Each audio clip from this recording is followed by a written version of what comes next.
This is a trial of autologous stem cell transplantation for relapsed or refractory HIV-related lymphoma. And first, I'd like to give you a sense of our colleagues and collaborators, including Dr. Richard Little from the National Cancer Institute, who's here with us this morning. This is a study that was based upon collaboration across the United States with centers from the CTN, the AMC, with support from the NIH and the National Heart, Blood, and Lung Association. To date, nearly 39 million people have died of AIDS or HIV-related complications. And given that we now have effective therapies, we sometimes tend to trivialize the impact of HIV infection.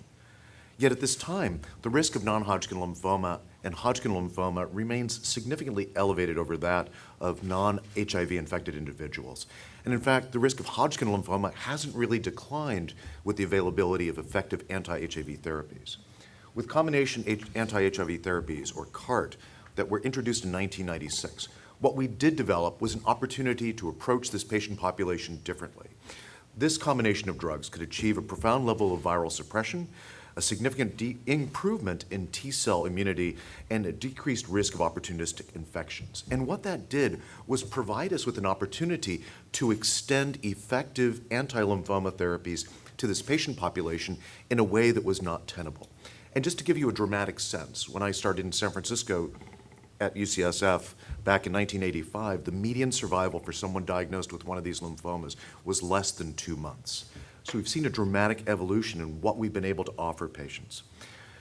In the late 1990s, autologous transplant was extended to this patient population, but still, even today, HIV infection remains an exclusion criterion for most autologous transplant therapeutic trials, and it's still largely limited to centers with HIV-specific expertise.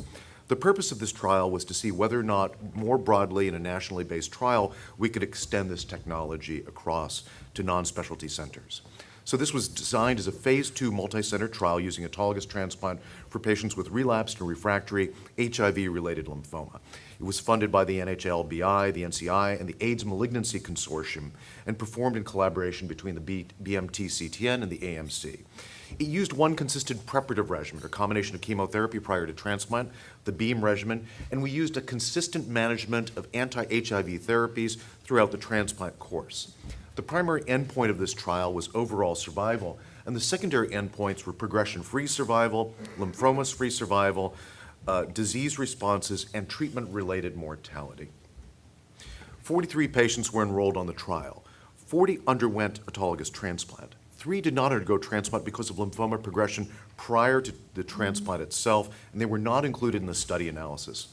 All patients received the modified BEAM regimen, all received blood stem cell grafts.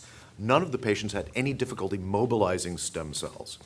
CART therapy, anti-HIV therapy, was held during administration of the transplant preparative regimen and then resumed once nausea and vomiting related to the preparative regimen had resolved. All patients received their standard institutional supportive care throughout their course of therapy.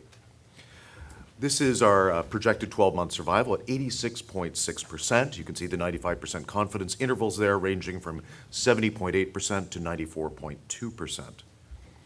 Progression-free survival for this group of patients is projected at 12 months to be 82.3%, with a 95% confidence interval from 66.3% to 91.1%. Progression at 1 year is estimated to be 12.5%, and the mortality rate for this patient population at 1 year was 5%. In order to see how this compared to non-HIV infected patients, we performed a case-matched control between 151 control patients identified from the CIBMTR database. That's the Centers for International Bone Marrow Transplant Research. These patients were matched on age, performance status, disease, and disease status and stage at the time of transplant. And as you can see from this, the overall mortality, treatment failure, progression, and treatment-related mortality between groups, that's HIV-infected versus non-infected, were not statistically significantly different.